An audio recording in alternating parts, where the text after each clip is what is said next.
From a studio high above the clouds of the Okanagan Valley, this is the Cannabis Podcast. Exploring the world of Canadian cannabis culture, one toke at a time. Now, here's your host and bud tender, Gary Johnston. And here you are, back for another ride on the Cannabis Podcast. Welcome back. If this is your first visit, well, I hope you're going to enjoy yourself for the next 30 or 40 minutes or so. One never knows until it's actually finished how long it's going to be. We are going to talk about cannabis. Shouldn't be a surprise to you if you've been here before. And if you're just new, well, that's what this podcast is all about. In this episode, we have some questions about the lazy stoner stereotype. We discovered that Houseplant and Canopy are parting ways. And survey says Canadians are supportive of cannabis retail stores. We get a sneak peek at Big Tobacco and how they're looking to cannabis for their next big payday. On Cultivar Corner, some local product with Organnicraft's Cherry Punch. And then we're going to have a heart-to-heart with ourselves about perceptions and how impactful they can be. All of that and more on episode 77 of the Cannabis Podcast. In fact, we're going to start with those perceptions. After the last episode, when I talked about some kids in Victoria finding those high-dose edibles resulting in a call to 911, that story touched some nerves. Well, actually, it was in my comments after the story that I think really touched the nerves. I talked about the black market and the high-dose edibles available and what a problem it is to the legal market. I expressed my common thought that Health Canada needs to adjust the dosage to reality.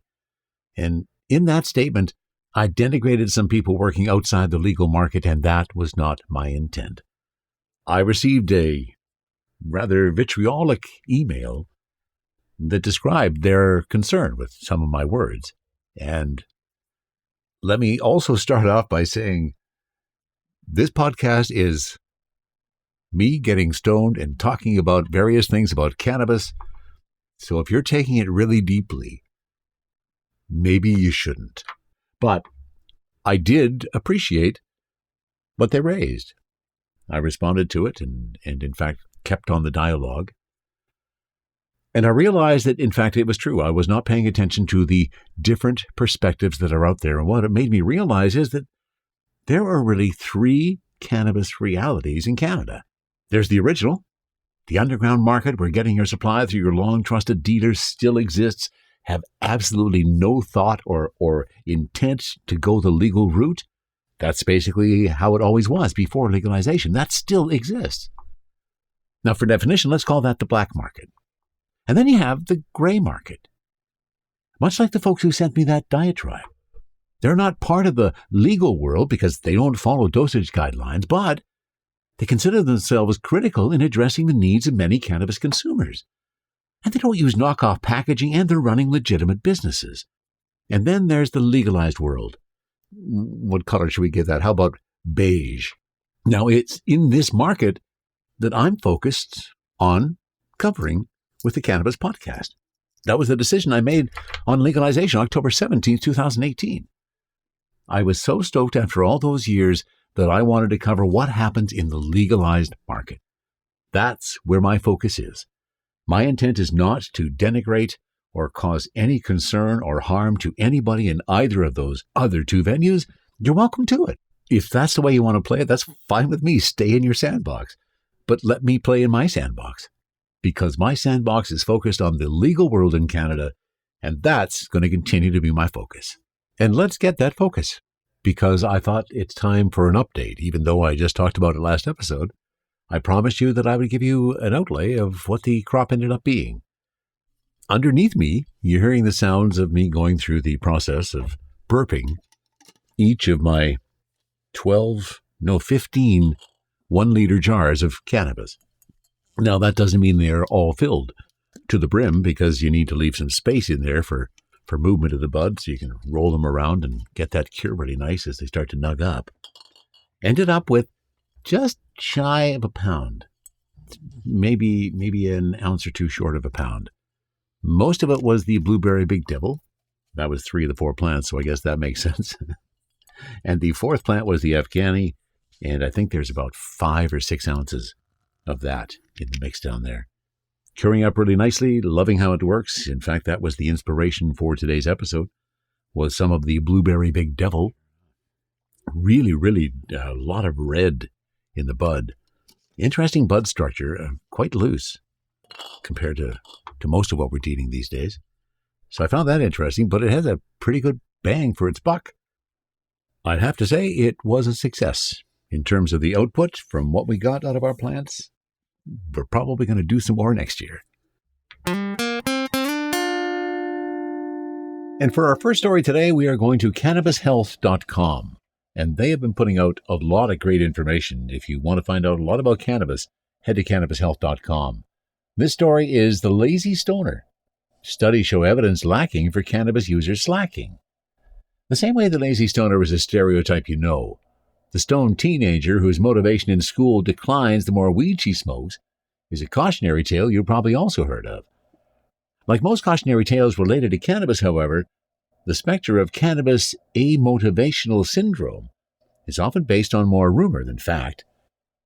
For the past few years, Ailina Pacheco-Colon, clinical psychology doctoral student at Florida International University and clinical fellow at Harvard Medical School, has been persistent in trying to determine the hard facts about cannabis and motivation. The recent paper Pacheco-Colon lead authored for the Journal of the International Neuropsychological Society is one in a series of close examinations of cannabis and motivation in adolescents. Its title, Evidence Lacking for Cannabis Users Slacking, sums up conclusions Pacheco-Colon's research has been backing up for several years. There's a stereotype that has persisted, she says, recalling that when she first became fascinated by the topic, everywhere you'd look, you'd read about amotivational syndrome. But when you tried to dig deeper, there wasn't much to support it. That's how I became interested in doing this research. The research has brought about results she says definitely prove the unmotivated stoner stereotype is far stronger than any evidence to support it. In the discussion sections of my articles, I feel a little broken record. I keep saying the same things, but until we start addressing these points, I'm going to have to keep making them. In the Journal of the International Neuropsychological Society study of about 400 teenagers who were mostly already cannabis users, Pacheco-Colon and her team made 5 waves of assessments every 6 months, asking research subjects to self-report answers to 2 different scales measuring motivation. What they found, she tells Cannabis Health, was that changing cannabis use did not lead to reductions in motivation, even though we saw levels of cannabis use increase significantly among our sample. There was no change in motivation associated with that. Higher levels of cannabis use at baseline also did not predict changes in motivation.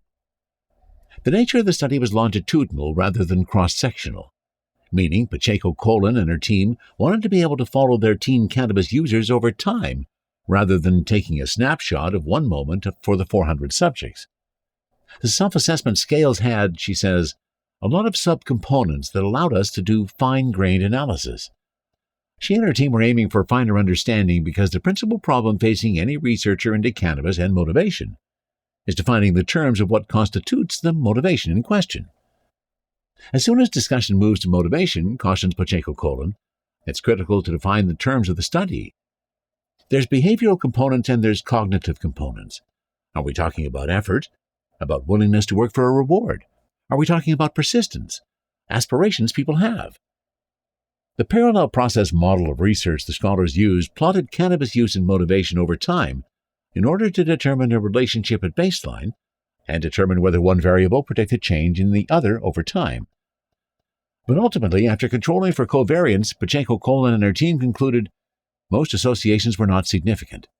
We found only a baseline association between cannabis use and valuing of school, which means at baseline, those kids who were using more cannabis were also reporting they valued school less.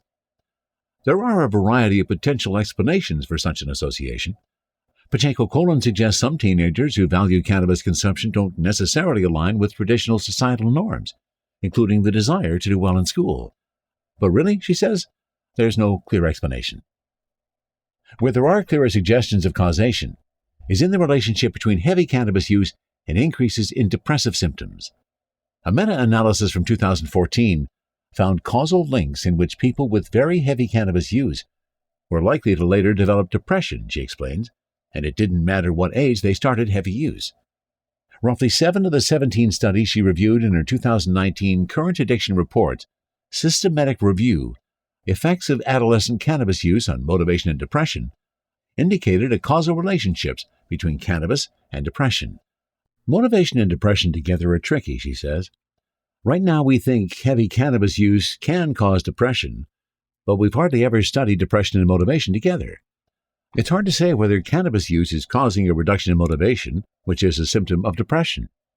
Is that causing the increased depression symptoms? Or the reverse? Is cannabis use affecting depressive symptoms broadly? Which is why some studies are seeing a link between cannabis use and amotivation. There's some evidence that cannabis use might reduce reward sensitivity, which is not necessarily the same thing as motivation. It's more a matter of liking or not wanting. We still don't know whether that's because they're not motivated, whether it's because they're spending all their time getting high, or because they're self-medicating for mental health. Self-medication is one of the things we saw in some of the studies that looked at adolescent cannabis use and depression. Some of those studies did control for depression, but not all. In short, Pachenko-Colin joins the entire sector in wanting to see more research on all these subjects. She acknowledges the limitations of self-reported studies, which only record what the people self-reporting are able to recognize themselves. Some interesting findings that kind of say what I think many always thought, that the stereotype of the stoner, unmotivated and just sitting stoned alone in the basement because of their cannabis use may not be as true as some people think. And now let's turn to a partnership that is no more. Houseplant and Canopy Growth are concluding their strategic relationship in Canada. This story is from newswire.ca. After 3 years of a successful joint venture, Houseplant and Canopy Growth Corporation have mutually agreed to end their relationship. The Canadian cannabis market has evolved substantially during this period, and the parties believe the time is right for the Houseplant brand to develop independently, while Canopy advances its focus on wholly owned brands for the Canadian market. The relationship between Houseplant and Canopy started in 2018, well ahead of Canadian legalization. Since that time, Houseplant and Canopy worked together to pave the way in defining a premium cannabis experience in a new market. During the course of their relationship, Houseplant has become a popular consumer brand in Canada and is currently a top 10 brand in the premium cannabis market in Ontario. Beverages are a highlight of the brand's success, with Houseplant Grapefruit notably obtaining the top-selling cannabis beverage spot in Canada, measured by units sold in its launch year. More than 1 million cans of Houseplant beverages were sold in Canada within the last year. The recent launch of Houseplant in the United States has given us a clear benchmark for what Houseplant stands for and how we plan to bring the brand to life globally, says Michael Moore, co-founder and CEO of Houseplant. While our collaboration with the Canopy team has been fruitful and we continue to hold similar views on the opportunities ahead, we believe the time is right for us to focus on Houseplant independently. We're proud of our collaboration with Houseplant. Together, we've delivered high-quality and innovative products to Canadian consumers and played a critical role in defining the premium cannabis category in Canada, said Rade Kovacic, President and Chief Product Officer of Canopy Growth. As we move forward, Canopy will advance our focus on our wholly owned brands for the Canadian market, and we wish the Houseplant team the best in their future endeavors.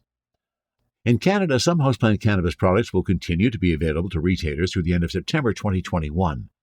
Houseplant plans to relaunch in the Canadian market in the future with products more consistent with its U.S. offerings. Canada is where it all started, for us as people and for the brand, says Houseplant co-founder Seth Rogen. This is not an exit from the Canadian market, but a chance for us to evolve the brand. The relationship between Houseplant and Canopy did not extend into the U.S., and as a result, today's announcement will have no impact on the business in that market. Well, there you go. After a few years, Houseplant and Canopy Growth parting ways so Seth can spend more time, refocusing Houseplant to more of what the vision is in the United States, where they're growing weed like pancake ice, and we can't even get that here yet.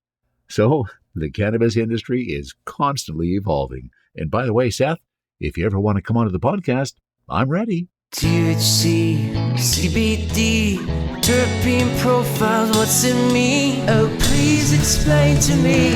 Cultivar Corner, Cultivar Corner, oh yeah. Cultivar Corner, please explain this stuff to me. On Cultivar Corner today, we are both going on a bit of a discovery. And in fact, it's, for me, a local discovery. because this was done by Organnicraft. And by everything I have been able to figure out, Organnicraft is in the North Okanagan, in the Vernon area. The information I have is from the web. It's from sheltermarket.ca, one of the places selling Organnicraft's cherry punch, and it is different than the information that is on my label. The label I have doesn't mention any shelter, it's just an Organnicraft label. And there's some discrepancies between what's on the web and what's actually on my label. And I'll cover up what those are. So terpenes, of course, first and foremost. Love that more and more companies are starting to put the terpenes, not only which terpenes are on there, the order of precedence, and in fact the total terpenes. And here's where the first piece of discrepancy comes for Organnicraft. On the label, the total terpene is sitting at 3.49%, and in order, myrcene, caryophyllene, limonene, ocimene, and pinene. On the web, the terpenes, roughly the same, 3.68%, so a little higher, but completely different terpenes. Transcaryophyllene, limonene, and farnesene are the top 3 terpenes when we're looking at it on the web. I find that's a bit of an odd thing, that there could be some discrepancy like that. But anyways, this is cherry punch. And again, based on further information that I have acquired or listened to or absorbed, when the myrcene levels are less than, I think it's around 0.5%, or 0.5%. If it's less than that in the myrcene, it's probably going to be a sativa. But if it's more than that, then it's good, in all likelihood, going to be an indica, or leaning towards an indica. The myrcene level, so the total terpenes on this, 3.49, and here's the breakdown. Myrcene, 1.55%, caryophyllene, 0.53%, limonene, 0.38%, ocimene, 0.27%, and pinene, 0.21%. By my reckoning, this should be a fairly good indica. And we're about to pop the lid and see what the aroma with that 3.49% terpenes are. Oh, those are some pretty nice looking buds in there, I have to say. Let me pop one of those out. Get out the jeweler's leaf. Oh, very nicely cured. I'm not seeing any tail leaves left on. I know as somebody who grows my own and does my own trimming, you can certainly see after you've cured your weed where you forgot to pull off some of the leaves. I'm not seeing any of that here. So very, very nicely dried, nicely cured as well. Let's take a peek and see what kind of trichome fields we got. Okay, fairly deep, fair amount of amber I'm seeing. Very similar, I'm happy to say, to the trichome fields that I was just looking at in some of my homegrown earlier today as I was going through the burp process during its curing. So looking really nice.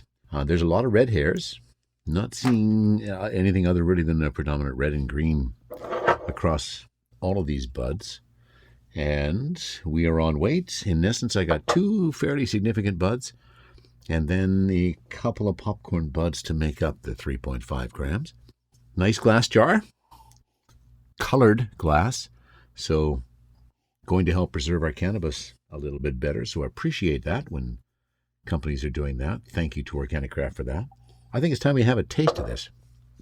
I am curious, and luckily I have the vaporizer all ready to go. In fact, I'm going to be smart. The first time I think I've ever done that, I turn the vaporizer on while I prepare the material, so that by the time I'm actually ready to go, I can just pop it in and away we go. And of course I will roll a joint so that we know that we're getting some good clean burn on that. The harshness, it's one of the reasons why I roll a joint, also to check for any residuals that might be there and how black the ash could be. Breaking up nicely. More of an aroma profile as you break up that big bud. Break it up, and it does need to go into the grinder for me to get to the perspective I want to get to with this guy. And that was all I needed, though. So, that did pay off because my vaporizer is already ready, and I haven't even got the joint rolled yet. I was encouraged to give this one a try, talking about different strains. And as I said before, this is from the North Okanagan, and really like to talk and feature the stuff that is directly from the Okanagan. I mean, BC Bud is BC Bud, but it's even more BC bud when it's BC local bud. I'm not sure that that'll actually catch on as a phrase. I have the joint rolled. I've got enough to put into the vaporizer for a delightful little taste. And I tell you what, let's do the vaporizer first. Let's see what the taste of this Organnicraft Cherry Punch is. And we haven't yet touched on the THC, and that is on the website. Well, actually, that doesn't matter. It's what my jar says. So let's go to the total THC for me, and that is at 22.30%. And this is Organnicraft Cherry Punch.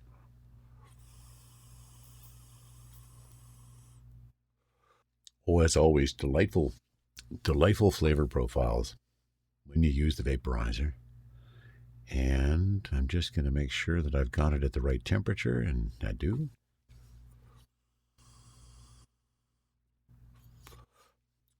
Oh, yeah. That's very nice. So, what is Cherry Punch?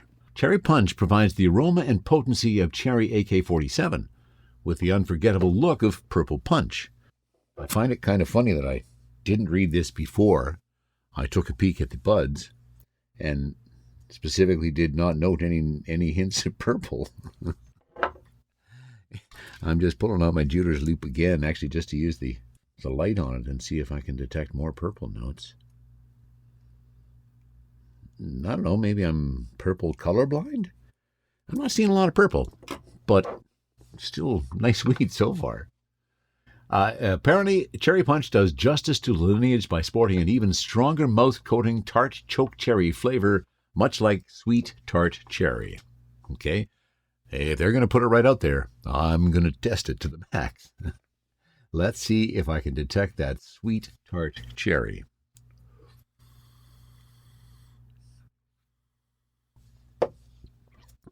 Well, I'm not picking up any in the vaporizer. By contrast, in what may be an odd task, let me see if there's any cherry notes when I smoke a joint.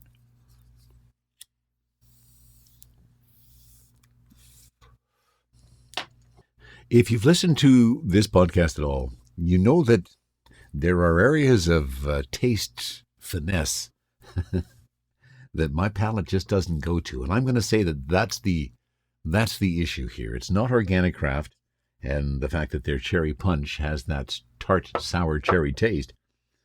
It's that I can't detect it. And in my bottle, I suspect that it's the yosemite that's going to be giving those fruity flavors. But no, in terms of the cherry tartness, I'm going to have to give a pass to that one because I'm not feeling it. But I can tell you more about Organnicraft.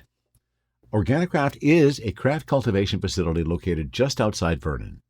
They produce a mix of high-end California exotics and a few BC staples brought in from a legacy market. Organnicraft is staffed with some of the most experienced legacy market individuals in the Okanagan Valley, thus allowing for premium cannabis and large yields in small batch rooms. From the high-end nutrient solutions formulated by a 20-year master grower to the years of experience the trim and packaging team have. Within the facility, every task is carried out very strategically and passionately, ultimately setting their product apart from others in the market. And you can be the judge of that, too, if you give Organnicraft Cherry Punch a try. So, in the vaporizer, delightful taste. I need to give a bit more opportunity for the Cherry Punch to punch. Okay, I guess with more tokes, I'm getting a bit more of I'm still not going to call this a sweet tart cherry, but there's definitely more happening in my mouth after each hit. And more importantly, what's happening within my endocannabinoid system. How exactly are those CB1 receptors interfacing with the THC in Organnicraft Cherry Punch? And it's funny, you try to avoid coughing anytime you're smoking, but of course you're smoking and there's a propensity to cough. But I also have to say that when you are smoking cannabis and you do get a bit of a cough going on, suddenly the high is kind of there, like you shook your head up with that cough, and you see your CB1 receptor said, whoa, oh, there we are. Because I feel, after having a little bit of a coughing fit, that the cherry AK-47 part of the cherry punch has given me the punch that I was hoping for. A little bit of euphoria, really a nice feeling right now. I feel really good. Not screwing around with my mind much. Still fairly clear-headed and able to tackle anything that I wanted to, so that would be nice. If I needed to do something right now, I could. But it's a pleasant high. A pleasant high that I'm hoping that extra amount of myrcene will be leading me into another relaxing evening. You know, you hear a lot of people who are having trouble sleeping these days. Well, I guess it's not just these days. It's been going on forever and ever, hasn't it? However, I digress. I've heard a lot of people that are having trouble sleeping, and I just can't fathom why they don't give cannabis a try. It just works so well for me. I sleep really well. I muse often, about all the various health concerns that people have today. And I mean, I'm an old dude who's in a fairly healthy body, and I don't take a lot of pills each day. Sure, I smoke cannabis every day, but I think that's one of the reasons why I don't have to take a lot of other pills. Okay, a significant digression, since I'm here to do a Cultivar Corner on Organnicraft Cherry Punch. So let's say we wrap it up. We're looking at a terpene percentage on the bottle of 3.49%. Great glass bottle. Oh, delightful aroma inside that glass jar of the Cherry Punch Hybrid. THC sitting at 23%. And Cherry Punch really did give me a punch. Let's think about this for a moment. Big tobacco. Always been popular with the people. Always concerned with the people's health, right? How many generations have they got addicted to nicotine? Now we've got it happening in the vape world. Here's a story from 420 Intel that may speak a bit about the future. Cannabis is part of the future of big tobacco. When Philip Morris International CEO Jacob Olczek told the Mail on Sunday that the UK government should treat cigarettes like petrol cars and ban them in 10 years, many wondered why the world's biggest tobacco company would self-sabotage itself with such a draconian statement. However, a few days later, the British-American tobacco executive Kingsley Wheaton told BBC Radio 4's Today program that cannabis and its derivatives are part of the company's future. I think CBD vaping is part of the future. But the present challenge is reduced harm in tobacco and nicotine alternatives, encouraging people to switch, he said. Most statements from the top world's biggest tobacco companies reveal an ongoing business model shift to big tobacco. Also, they reveal a reaction to consumer trends. By taking into consideration the health impact of their products, tobacco companies are trying to show their efforts to get away from traditional tobacco cigarettes. Vapor and heated tobacco products have become a trend in recent years. The use of e-cigarettes among high school students increased from 11.7% to 27.5% between 2017 and 19. Such increase is driving overall tobacco use among high school students to 31.2%, according to a report by Truth Initiative, a non-profit tobacco control organization.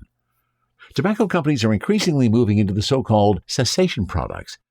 In this space, e-cigarettes, vape products, and heated tobacco technologies work as switching or quitting tools to end the era of traditional cigarettes. But the business model shift to big tobacco is not only limited to provide new technologies. Companies have started to see in the cannabis industry a pick lock to get out from dependence on tobacco sales. The interest of tobacco companies in the cannabis industry grew up along with the increasing number of U.S. states that legalized cannabis. In 2016, PM invested $20 million in the Israeli pharmatech company Psych Medical, which developed a medical cannabis inhaler. In 2018, British multinational tobacco company Imperial Brands invested in Oxford Cannabinoid Technologies, OCT, a biopharmaceutical company focused on researching, developing, and licensing cannabinoid-based compounds and therapies. Along with Imperial Brands, Casa Verde Capital, CBC, the investment fund co-founded by the American rapper and cannabis entrepreneur Snoop Dogg, also invested in this pharmaceutical company.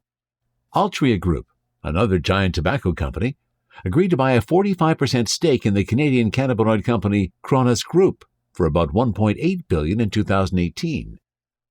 As the cannabis industry is moving further into the mainstream as more states legalize it for medical and recreational uses, tobacco companies are trying to diversify their products.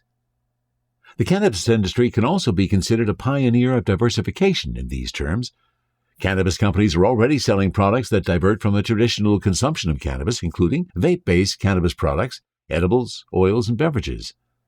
However, the interest of big tobacco for cannabis is not limited to its recreational use. Imperial Brand's investment in the biopharmaceutical company OCT shows its interest in the medical segment of the cannabis industry. The interest of big tobacco in the cannabis industry is not only visible in business operations, but also through lobbying operations. As Cannabis Wire reported, tobacco company Altria lobbied on cannabis sales in Virginia. This achievement marks the first time that a tobacco company has lobbied on cannabis in the U.S., either at the state or federal level, according to Cannabis Wire. Big tobacco is increasingly becoming a player in the cannabis industry. However, it needs time to assess the weight of tobacco companies in the cannabis sector, taking into consideration the hectic development of the cannabis regulatory framework, not only in the U.S., but all over the world. Exploring the world of Canadian cannabis culture, one toke at a time. This is the Cannabis Podcast. And now we're looking at some research from Weed Maps, which is, of course, U.S.-based, but this is research into the Canadian cannabis market. And it shows that Canadians are now more likely to support the presence of cannabis retail stores in their community. This is a story from Stratcan.com. New research from U.S.-based Weed Maps shows that Canadians are now more likely to support the presence of cannabis retail stores in their community. The research released today comes from a commissioned study of 2,000 Canadians, asking an array of questions relating to cannabis and legalization. In regard to cannabis retail stores, the survey found that 40% of Canadians support legal cannabis stores in their communities, while 25% oppose them, and 35% neither support nor oppose them. In addition, Canadians with stores in their community were more likely to be supportive of them. What we found is that familiarity with cannabis retail engenders support. We are not seeing the backlash and negativity once expected when new retail stores open in neighborhoods, said Bridget Hennessy, VP of Government Relations for Weed Maps. Canadians with a cannabis store in their community are nearly twice as likely to express support for these stores than those who don't have a store in their community. We're also pleased to see that many of those who have visited retail locations describe their experience as being a positive one.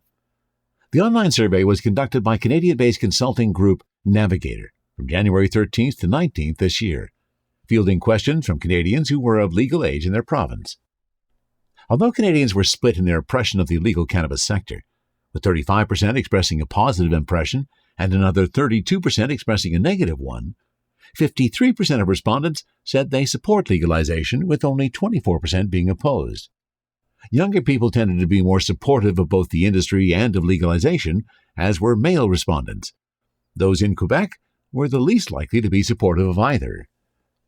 Of the 80% of cannabis users who reported consuming cannabis prior to its legalization on October 17, 2018, 40% say their consumption has increased since that time, while 37% say their consumption has increased during the pandemic. This has been reflected in several other surveys as well, including Stats Canada. The survey also showed that most consumers report using edibles or smoking cannabis, 73% and 71% respectively. Similar to many other surveys, men were more likely to consume cannabis than women. Use tends to decrease with age, and Quebec residents said they were the least likely to consume. Since legalization, 30% of respondents said they have purchased legal cannabis, while 10% have purchased cannabis through illicit channels. Only 7% of cannabis consumers said they only purchase from illicit channels. Consumers prefer purchasing cannabis in person, and many consumers say they are willing to drive up to 10 kilometers to visit a store, although many say they prefer buying online. In regard to the support for legal cannabis stores, the presence of legal stores matters. Those who were aware of a legal store in their community were more likely to have a positive impression of them, 47%, while those unaware of any in their community were more likely to have a negative impression, 24%. Of the 70% of survey respondents who said they were aware of a cannabis store in their community, 74% said they had not changed their opinion about legalization because of those stores. More than half, 58%, said they believe legal cannabis store owners have proven to be law-abiding good members of their community, whose presence has not negatively impacted their neighborhoods. Support for cannabis lounges or cafes, though, saw less support, with 37% in support, 32% opposed, and 31% being neutral.